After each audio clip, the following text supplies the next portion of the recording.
Assalamualaikum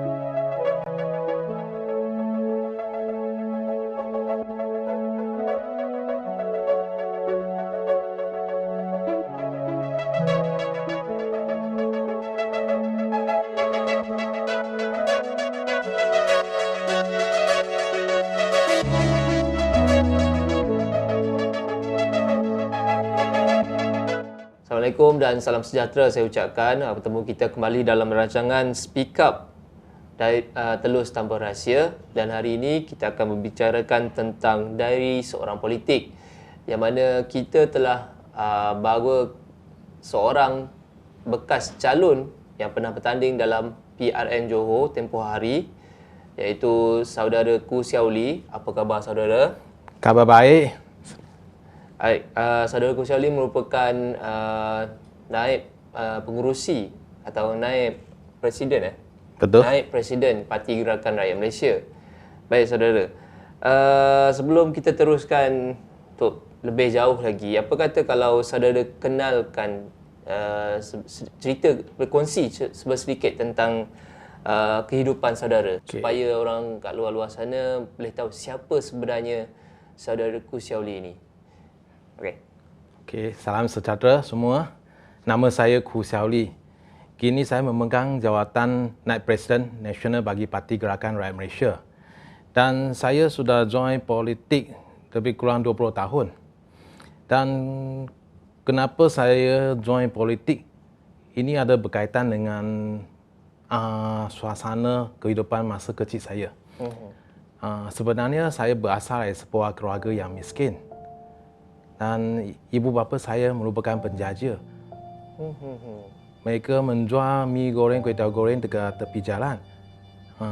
Selepas kita mula dekat tepi jalan, dan selepas itu kita pindah masuk ke pusat penjaja. Dan sejak kecil saya sudah mengikuti ibu bapa saya berniaga lah dari warung dekat tepi jalan. Dan masa kecil saya, masa pembesaran saya semua dekat warung dekat pusat penjaja. Dan disebabkan suasana masa kecil saya ini telah menyebabkan saya menyertai politik. Kenapa saya cakap begitu? Kerana saya punya ibu bapa, mereka tidak menerima apa-apa pendidikan. Mereka semua buta huruf lah. Dan yang itu, yang pakcik-makcik yang dekat, yang menjadi penjaja, semua pun kebanyakan sama. Mereka pada masa dulu kan memang miskin, susah nak dapat pendidikan. Jadi semua dia kira buta huruf. Dan mereka merupakan golongan penjaja dan selalu menghadapi masalah dengan pihak berkuasa tempatan. Dan disebabkan mereka tak dapat menguasai bahasa Melayu dengan baik. Dan mereka menghadapi kesusahan berdeal dengan agensi kerajaan lah. Khasnya pihak berkuasa tempatan lah. Jadi saya selaku anak kepada saya punya ibu bapa, mereka semua bergantung pada saya. Mereka hantar saya ke sekolah dan diharapkan saya dapat pendidikan dan dapat membantu mereka juga. Jadi sejak kecil saya sudah mulai membantu ibu bapa saya dan pakcik-makcik dekat pusat penjaja, bergaul dekat pihak berkuasa tempatan. Masa itu dia kira Majlis Perbandaran Johor Bahru, dan sekini sudah menjadi Majlis Bandaraya Johor Bahru lah. Jadi kerana mereka disebabkan masalah pertuturan bahasa, mereka menjadi agak susah. Saya seakan-akan macam ni satu jambatan yang antara tengah-tengah mereka dengan agensi kerajaan. Dan sejak itu saya sudah memahami politik ada berkaitan dengan kehidupan kita seharian. Dan politik boleh menjejas masa depan dengan kehidupan harian kita. Jadi saya merasa saya perlukan satu platform. Kerana tanpa platform itu saya tak dapat bantu lebih ramai orang. Kalau dengan ada platform politik, saya rasa saya boleh membantu lebih ramai orang.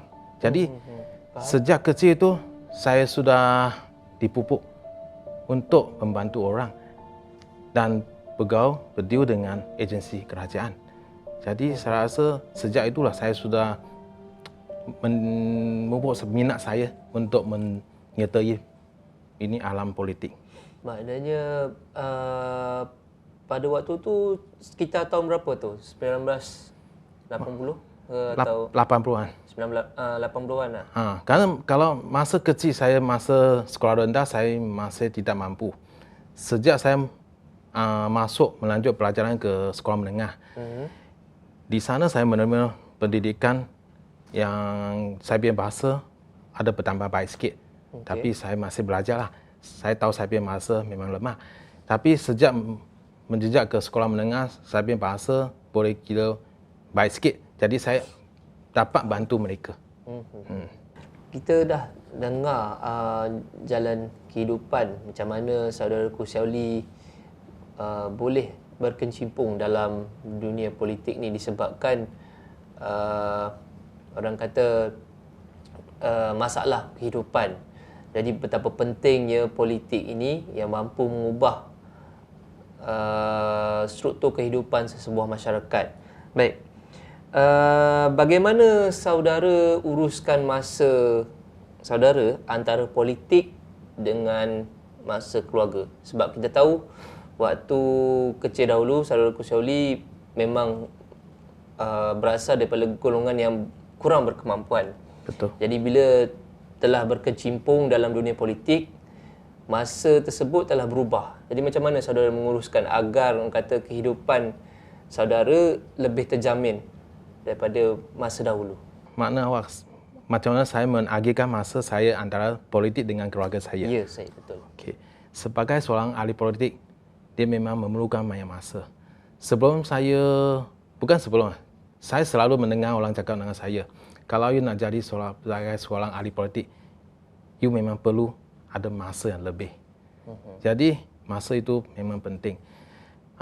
Selama ini, lebih kurang 20 tahun ini, saya memang berusaha untuk mengagihkan masa saya dengan lebih seimbang antara keluarga saya dengan politik. Tapi saya memang mengakui lah, saya sudah memakai masa saya lebih banyak dekat politik daripada keluarga. Ini yang saya berhutang dengan ahli keluarga saya. Tapi nasib baik, saya punya ahli keluarga, khususnya saya punya isteri, dia memang merupakan seorang isteri yang memahami saya.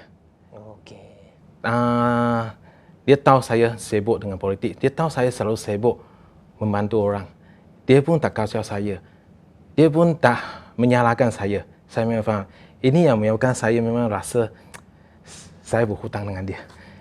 Jadi saya akan cuba untuk adjust lagi saya punya masa dan kasih saya punya masa lebih sikit kepada keluarga. Tapi saya akan menjadi dia seimbang. Karena saya tahu masyarakat pun memerlukan saya. Walaupun saya tahu saya punya kuasa sikit, tapi saya akan cuba sedaya upaya untuk membantu lebih ramai orang. Dan pada masa sama saya juga nak jaga ahli keluarga saya. Baik. Kita pergi kepada yang soalan seterusnya. Okey, kita ketahui yang saudara ni mempunyai pengalaman yang cukup luas dalam dunia politik, ya. Yang mana saudara pernah terlibat dalam PRU 2018 sebagai calon di mana tu? Di Johor, Dun Pemanis. Dun Pemanis. Sewaktu tu di bawah gerakan parti gerakan tapi barisannya Barisan Nasional. komponen barisan. Okey. Pernah tak terlibat sebagai orang kata maafkan saya, apa sumbangan yang anda pernah kata berikan kepada masyarakat terutama di Johor sebagai aset gerakan yang penting? Jangan cerita saya sebagai memang bakal calon untuk PRU atau PRN. Walau sekiranya saya tak jadi calon, saya sebagai seorang ahli politik di Parti Gerakan Rakyat Malaysia, saya memang akan berusaha untuk membantu rakyat. Kerana ini memang cita-cita saya. Seperti mana yang tadi saya cerita, disebabkan suasana masa kecil saya, mana saya sudah berhasrat bercita-cita untuk membantu lebih ramai orang melalui platform politik. Jadi, selepas saya menyertai parti politik, saya mendapati satu platform untuk membantu lebih ramai orang. tak kira ada jawatan tak ada jawatan. Memang ada jawatan kerajaan memang lebih senang sikit untuk bantu dan boleh bantu lebih ramai orang. Sebagai contoh, sebelum masa saya menyertai parti gerakan, saya tanpa sebarang jawatan kerajaan. Tapi saya juga berusaha bantu. Bantu dari segi mana? Maknanya saya akan tengok sekiranya di kawasan saya. Actually saya tak khas mana kawasan. Okey. Sebaik saja ada orang yang minta bantu saya dari Johor, saya juga akan bantu. Dan saya memang pernah ada berapa kali ada orang minta tolong, bukan dari negeri Johor, dari Kuala Lumpur, saya juga hantar dekat kawasan Ceras, dekat rumah rakyat Ceras. Saya pernah hantar kerana masa itu ada orang meminta bantuan daripada saya. Mereka menghadapi masalah keluarga itu memang sangat miskin dan mereka kehilangan kerja dan ada masalah disebabkan dia punya suami dikena aksiden, tak dapat kerja. Jadi satu keluarga pun tak dapat hidup lagi. Jadi saya dari Johor, saya kumpulkan bahan-bahan makanan. Saya bawa kereta sendiri. Hantar sampai dekat Ceras. Kebetulan tempat itu di depan Menara PGRN. Masa itu saya hantar sampai sana. Saya pun terpelanjar, dia tinggal dekat tingkat 5. Saya ingat ada lift. Mana tahu tak ada lift. Jadi saya dengan rakan saya pun bawa itu beras, makanan semua, pikul sampai tingkat atas, kasih mereka. Bukan saja dekat KL, lain tempat kita pun pergi. Jangan cakap Johor. Johor, kalau mereka minta bantuan saya akan terus pergi. Bisa kata macam banjir. Kerana biasa dengar banjir berlaku di Johor juga. Banjir yang baru-baru ni ada mangsa yang terlibat ke? Untuk tahun ini nasib baik tak ada. Tapi tahun lepas memang ada banjir besar dekat Johor. Awal betul. tahun lepas. Masa itu berlaku di kampung sepakat, kampung laut yang berdekatan dengan pejabat PGRN. Kerana dua-dua kampung itu saya memang kenal sangat dengan mereka. Ada kawan-kawan dekat dalam. Masa itu hampir satu kampung tenggelam dengan air. Jadi saya pun cuba bantu mereka. Dan tahun lepas masa itu memang parti gerakan tak ada apa sumber. Kita bukan kerajaan juga.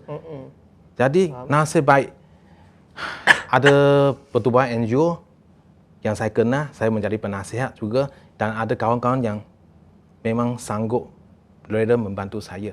Dia tahu kenapa dia akan bantu saya? Kerana dia tahu selama ini, 20 tahun ini, saya selalu membuat kerja-kerja kebajikan untuk membantu orang ramai yang memang memerlukan bantuan. Jadi mereka menghulurkan bantuan dari segi dia kasih saya membekalkan hidup tilam, selimut dan makanan semua. Saya terus salurkan bantu dengan penduduk kampung sepakat dengan kampung laut. Yang nasib baik ada bantuan daripada mereka. Kalau tak, saya pun susah nak bantu. Itu sebab saya memahami kerja-kerja kebajikan, kerja masyarakat, kita bukan satu orang punya tenaga boleh jadi. Kita perlukan kerjasama dari semua pihak. Ini yang saya memang menghargai dan saya memang berterima kasih kepada mereka lah. Dan saya berharap ini akan berterusan lagi. Membolehkan saya membantu lebih ramai orang lah. Alright, kita berehat seketika dan kembali selepas ni untuk soalan seterusnya.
Okey, kita kembali lagi dalam rancangan Speak Up Telus Tabur Rahsia edisi Diary Seorang Politik.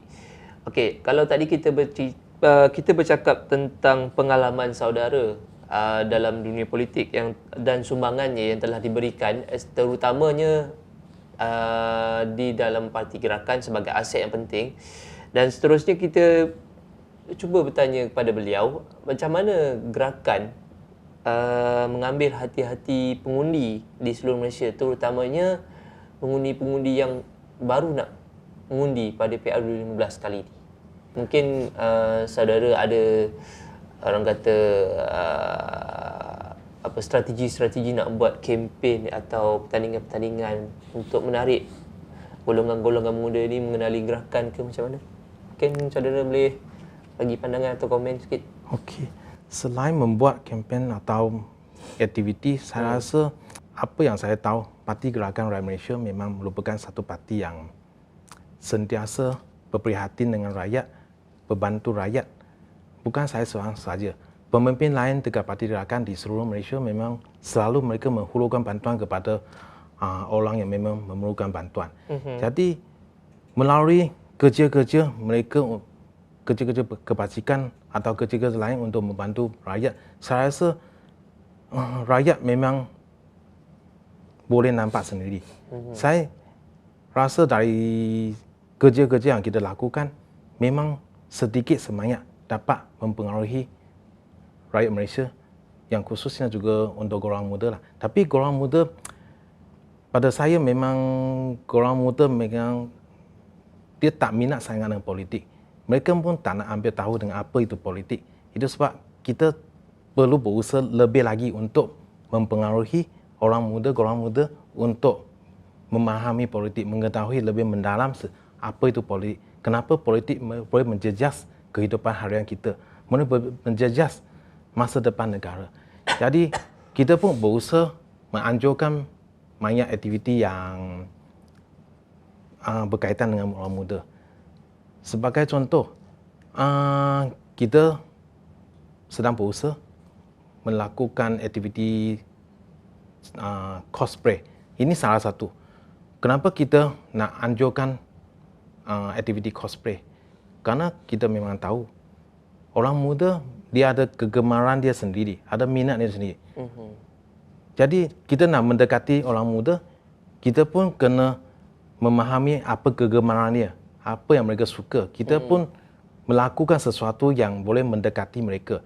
Jadi dari satu, kita sedikit sebanyak kita nak mempengaruhi mereka untuk memahami apa itu politik. Saya bukan nak mempengaruhi mereka untuk masuk mana-mana parti, tapi saya nak biar mereka tahu apa itu politik. Itu penting. Saya tak kira dia join mana satu parti, tapi dia kena ambil tahu. Karena politik akan menjejas masa depan mereka. Betul. Karena kini punya orang muda memang dia memang tak ambil tahu. Macam sekarang kerajaan memang mengamalkan itu undi 18. Tapi dekat PRN Johor saya nampak banyak orang muda dia tak keluar undi. Saya ada tanya dengan berbual-bual dengan orang muda. Dan melalui perbualan dengan mereka, saya memang pelanjak. Mereka cakap, apa itu nak buang undi? Ada kaitan dengan saya, tak kena dengan saya. Kenapa saya nak pergi undi? Memang tak nak ambil tahu. Faham. Dia tak ada kena dengan mereka cakap. Selagi benda tu tak ada kaitan dengan hidup atau mati diorang, dia takkan melainkan dia punya keluarga, punya ibu bapa, orang tua menasihatkan mereka, mungkin dia akan pergilah. Kalau dekat rumah orang tua dia tak menasihatkan, mendidik mereka, mereka langsung tak nak ambil tahu. Tak ada kaitan dengan saya. Kenapa saya nak buang masa pergi undi? Itu sebab kita kena berusaha. Tak kira mana-mana parti. Kita kena berusaha mempengaruhi orang muda, menukar mereka punya fikiran. Biar mereka ambil tahu apa itu politik. Alang-alang dah kita bercakap tentang politik ni kan. Kita nak saudara Kusyauli ni perkenalkan parti gerakan. Kalau tadi kita nak suruh golongan muda ni tahu pasal politik, sekarang ni kita nak saudara perkenalkan apa itu Parti Gerakan Rakyat Malaysia dan kenapa saudara memilih gerakan sebagai platform politik? Okey. Sebab itu mudah saja. Saya memang bersetujui dengan ideologi dengan perjuangan parti politik, perjuangan Parti Gerakan Rakyat Malaysia. Bagi saya, Parti Gerakan Rakyat Malaysia memang merupakan sebuah parti yang baik. Kenapa saya memilih Parti Gerakan? Kerana selain daripada ideologi dan perjuangan dia, saya memang bersetuju. Dia juga merupakan satu parti politik yang berbilang kaum tanpa mengira bangsa. Parti Gerakan Rakyat Malaysia sudah ditubuhkan 50 tahun yang lalu. Pada masa itu, kebanyakan parti politik, mereka semua berasaskan satu bangsa sahaja. Mereka semua berjuangkan untuk satu bangsa sahaja. Tapi Parti Gerakan Malaysia memang agak berbeza. Sejak masa itu, memang dah berpuluh-puluh tahun yang dulu, mereka sudah boleh nampak. Kerana Malaysia merupakan satu negara yang terdiri daripada berbilang kaum. Negara yang masyarakat majmuk. Jadi, saya memang bersetuju dengan Parti Gerakan. Kita nak memperjuangkan hak bukan untuk satu kaum saja. Kita sebagai seorang warga Malaysia, kita sepatutnya memperjuangkan hak untuk semua orang tanpa kira kaum. Itu penting. Jadi, memang Parti Gerakan memang menuju ke arah ini. Jadi, saya memang boleh menerima dia punya ideologi, dia punya kerja perjuangan dia. Dan selain itu, saya juga nampak Parti Gerakan memang seperti tadi yang saya cakap, dia selalu berprihatin dengan rakyat. Dia kerja saja untuk bantu rakyat. Saya memang nak mengakui, Parti Gerakan memang sangat low profile. Kebanyakan pemimpin kita kerja, tapi kita tak pergi menhebat-hebatkan dia. Tapi kita punya niat hanya nak bantu orang saja. Jadi dari sana saya nampak ini semua rakan-rakan saya yang memang membantu rakyat. Jadi saya memang bersetuju dengan Parti Gerakan. Itu sebab saya memilih Parti Gerakan. Sehingga hari ini saya memang tidak menyertai Parti Gerakan Rakyat Malaysia. Kenapa Parti Gerakan memilih untuk menyertai Perikatan Nasional? Sebab kita tahu sebelum ni Gerakan asalnya independen dan menyertai Barisan Nasional. Pada hujung 2018, setelah Barisan Nasional tumbang pada PRU tersebut, Gerakan keluar dan kemudian menubuhkan kuasa ketiga. Selepas pada itu, Gerakan menyertai Perikatan Nasional. Kenapa? Kerja-kerja yang dilakukan oleh Tan Sri Muhyiddin Yassin. Kerana kami semua nampak dekat sebaik saja Tan Sri Muhyiddin Yassin mengambil alih sebagai Perdana Menteri Malaysia. Dan masa itu malangnya Malaysia dilanda oleh itu wabak COVID-19. Betul. Masa itu memang rakyat semua susah. Kebanyakan sudah dijangkit itu kena dengan COVID-19. Dan masa itu yang paling susah punya masa, saya nampak segala usaha, segala kerja yang dijalankan oleh Tan Sri Muhyiddin Yassin memang berniat untuk membantu rakyat. Memang dia melancarkan banyak program dan dia membawa itu suntikan untuk semua rakyat secara percuma. Dia nak semua rakyat selamat. Dan selain suntikan vaksin, dia juga menghulurkan bantuan dari banyak segi untuk membantu setiap keluarga yang terjejas daripada COVID-19 ini. Jadi, kerja-kerja ini memang selaras dengan apa Parti Gerakan selama ini buat. Jadi, memang kita bersetuju dengan cara kerja dan usaha Tan Sri Muhyiddin yang selaku ketua untuk Perikatan Nasional.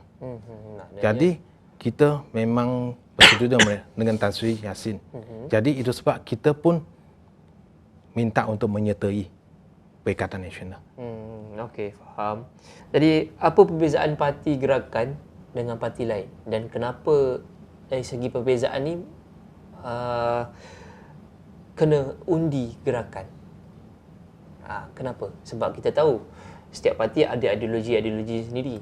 Okey, mungkin dari segi ideologi tu kita dah tahu perbezaannya, tapi apa perbezaan yang lain yang lagi jelas, lagi ketara yang menunjukkan perlunya undi gerakan untuk PRU15 kali ini? Okey. Kenapa nak memilih parti gerakan? Kalau you tengok balik sejarah, parti gerakan memang sudah sebelum itu lama memerintah dekat Pulau Pinang. Selama masa tempoh pemerintahan dekat Pulau Pinang, kita berusaha semasa itu Tun Lim Chong Yu. Kalau tak silap saya ingat lagi, masa itu Pulau Pinang merupakan satu negeri yang miskin. Dia hanya merupakan ada kampung nelayan saja. Ya, betul. Masa itu Tun Lim Chong Yu berusaha membangunkan Pulau Pinang menjadi sebuah negeri yang maju, industri yang maju, yang kaya. Dan masa pemerintahan Parti Gerakan dekat Pulau Pinang, kita tak pernah ada apa kes rasuah, kes yang mahkamah. Kita memang bersih.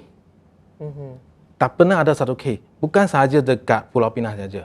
Di seluruh Malaysia, yang pemimpin Parti Gerakan memang tak terlibat dalam sebelah kes mahkamah, kes rasuah.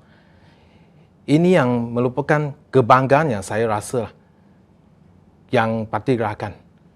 Jadi, saya memang berharap pengundi-pengundi Malaysia dapat memilih Parti Gerakan, menghargai apa yang kita buat sebelum ini dekat Pulau Pinang.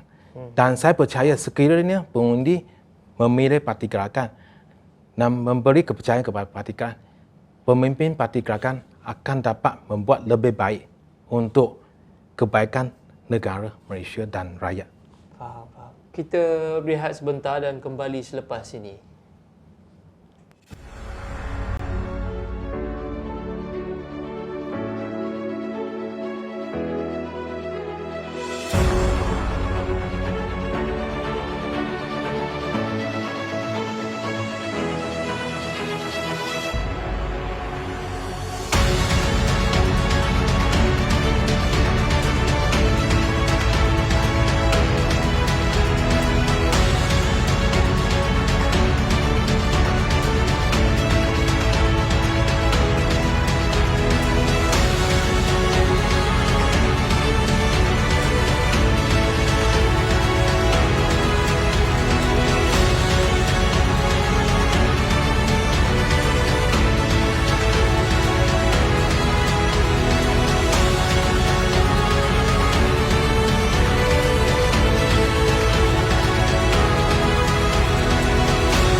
Okey, baiklah. Kita kembali semula.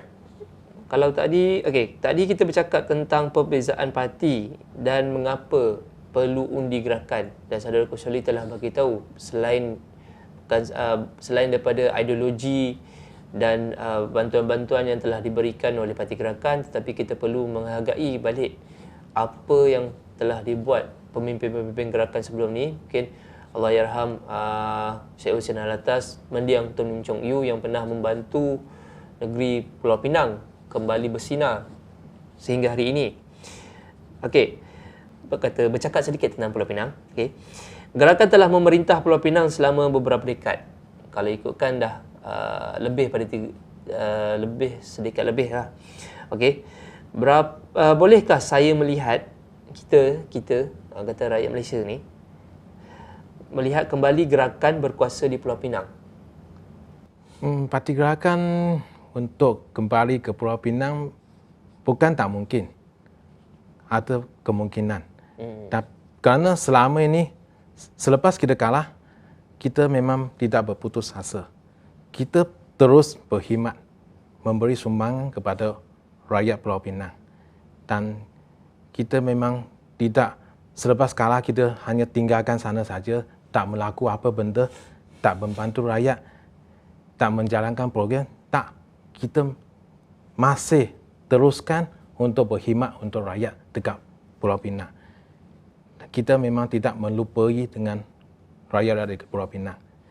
Dan saya percaya semangat ini akan diteruskan. Dan bila kita dapat balik, susah nak cakap, tapi ada kemungkinan. Memang ada satu hari itu. Yep. Karena kita mungkin dalam masa terdekat tak nampak, tapi saya percaya kita akan balik ke Pulau Pinang. Karena kita sentiasa melatih kita punya golongan muda untuk bantu rakyat dekat Pulau Pinang. Dan kita juga sentiasa memantaui apa yang dibuat oleh kerajaan Pulau Pinang sekarang. Apa yang mereka buat, kita sentiasa memantau. Sekiranya mereka melakukan sesuatu kesalahan, kita akan cuba menegur dan membiar mereka tahu apa yang mereka buat salah. Dan saya percaya dengan semangat itu kita akan dapat kembali dan rakyat Pulau Pinang akan menerima balik kita. Dan saya juga percaya rakyat Pulau Pinang juga memerlukan satu kuasa untuk mewakili mereka untuk memantau apa yang kerajaan Pulau Pinang yang sedia ada, apa yang mereka lakukan. Kita memang memerlukan satu kuasa untuk mengimbangkan dia. Kerana atau dia ada persaingan, baru ada kemajuan. Ini yang saya percaya. Saudara, ada orang kata parti gerakan adalah parti nyamuk. Apa pandangan saudara? Ini saya bukan satu kali dengar saja. Saya dah berapa banyak kali saya dengar mereka mengkritik dengan parti gerakan sebagai sebuah parti nyamuk. Tapi saya nak beritahu dengan mereka, you jangan pandang rendah dengan nyamuk. Satu ekor nyamuk, kalau dia menggigit awak, boleh membawa maut kepada awak. Dia boleh mendatangkan, mengancamkan nyawa awak.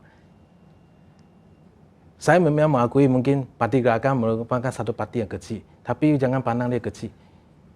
Kecil itu ada kuasa dia. Ada tenaga dia. Kita ada kekuatan kita sendiri. Jadi, satu parti kecil, satu nyamuk kecil, mungkin akan membawa maut kepada anda. Jadi, jangan pandang rendah. Faham. Kecil-kecil cili padi yang orang panggil. Okey. Gerakan telah kalah dan tidak memenangi sebarang parlimen dalam kursi parlimen dalam PRU Malaysia 2018 yang lalu, masuk dengan DUN. Selepas tu gerakan masih lagi gagal memenangi sebarang kursi parlimen dalam kursi DUN dalam pilihan raya Melaka dengan Johor yang baru saja diadakan tahun lepas dan tahun ni. Jadi apa pendapat anda bahawa kegagalan dalam beberapa tahun kebelakangan ni? Adakah gerakan patut dibubarkan, atau direformasikan tampuk kepimpinan dia supaya masih bernafas dan kekal relevan? Komen saudara. Okey. Walaupun kita mengalami kegagalan dekat PRU 14, dekat PRK Tanjung Piai, dekat PRN Melaka dengan Johor, tapi kami memang tidak pernah berputus asa. Dan bagi saya, parti gerakan tak patut dibubarkan. Kerana dengan semangat yang kita ada sekarang, kita akan teruskan usaha kami. Kita tak pernah berputus asa. Walaupun kalah, kita masih berusaha lagi. Jadi, saya percaya dengan ideologi kita, dengan dasar perjuangan kita yang bagus ini, yang berasaskan rakyat jerata punya, saya percaya kita akan dapat bangun semula pada satu hari lagi. Jadi adakah perlu direformasi tampuk kepimimpinannya yang sedia ada sekarang? Sebab rata-rata macam saudara cakap, memang ramai ahli yang buat kerja tapi tak menunjuk. Tapi sedangkan kita tahu trend di social media sekarang, trend masyarakat sekarang, trend ahli-ahli politik sekarang, diorang akan post dekat Sokmed bagi tahu apa aktiviti yang diorang buat. Nak dengar, tak nak tengok, tu belakang cerita. Asalkan masyarakat kat luar sana tahu apa yang ahli politik buat. Jadi, apa yang gerakan buat sekarang ni, apa yang saudara cakap tu sebenarnya macam orang kata jauh ketinggalan. Tak perlu bagi tahu. Okey, dan tak perlu bagi tahu tak apa. Tapi, bila saudara cakap tak perlu bagi tahu, ia menunjukkan yang gerakan ni tak membuat kerja. Dan memang tak nampak langsung pun apa yang orang buat, apa yang gerakan buat. Jadi perlu tak direform, distrukturkan kembali organisasi gerakan ni, bukan saja di peringkat pusat tapi di peringkat akar umbi negeri-negeri. Kita kata buangkan mana-mana ahli atau kroni-kroni yang memang tak boleh buat kerja, kita ambil orang-orang yang boleh buat kerja. Pendek kata, kuantiti bukan segalanya. Yang penting adalah kualiti. Okey, komen ni sikit. Okey. Parti gerakan memang selalu buat kerja tak kasih orang tahu.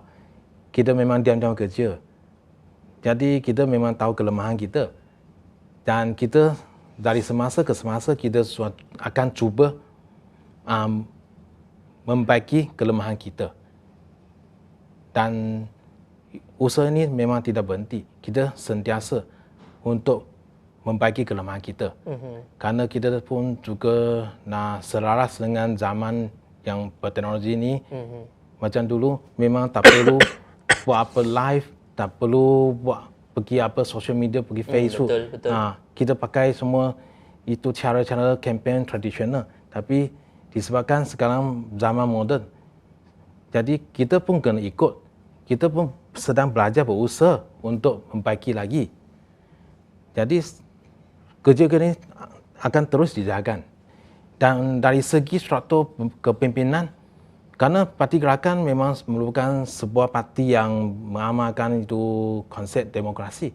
Yang pemimpin kami semua dipilih setiap 3 tahun.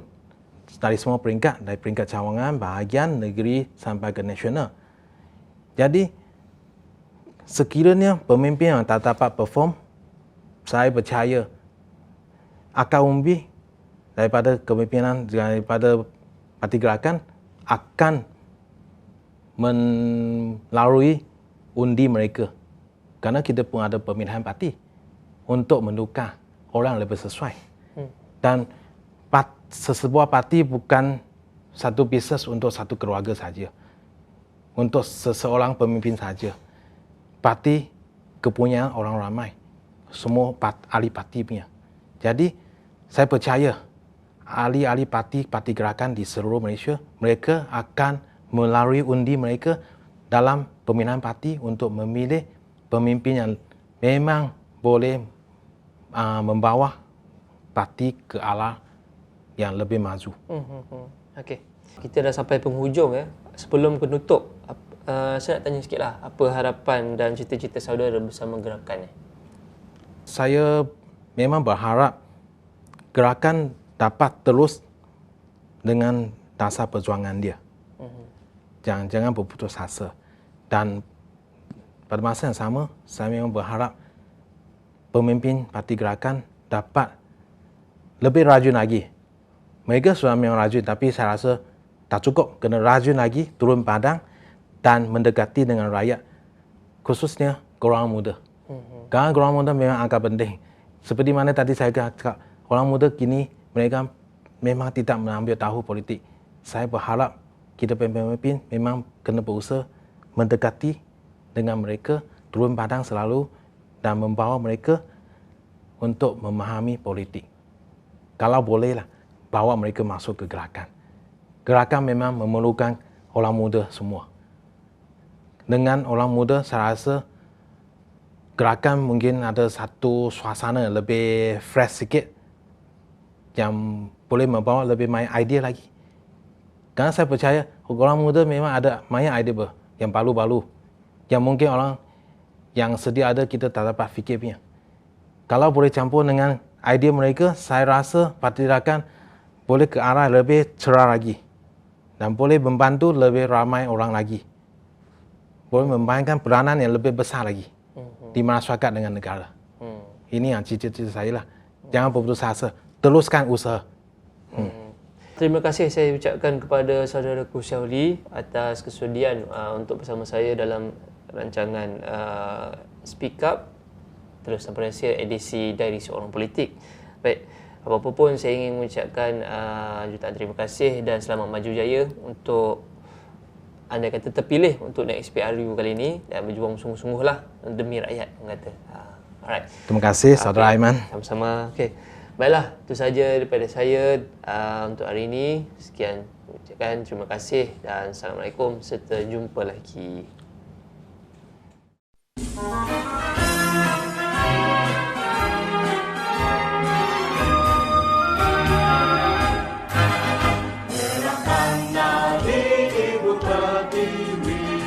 Cabaran bersama dihadapi, penuh kehanganan berdedikasi, mencapai cita-cita mulia.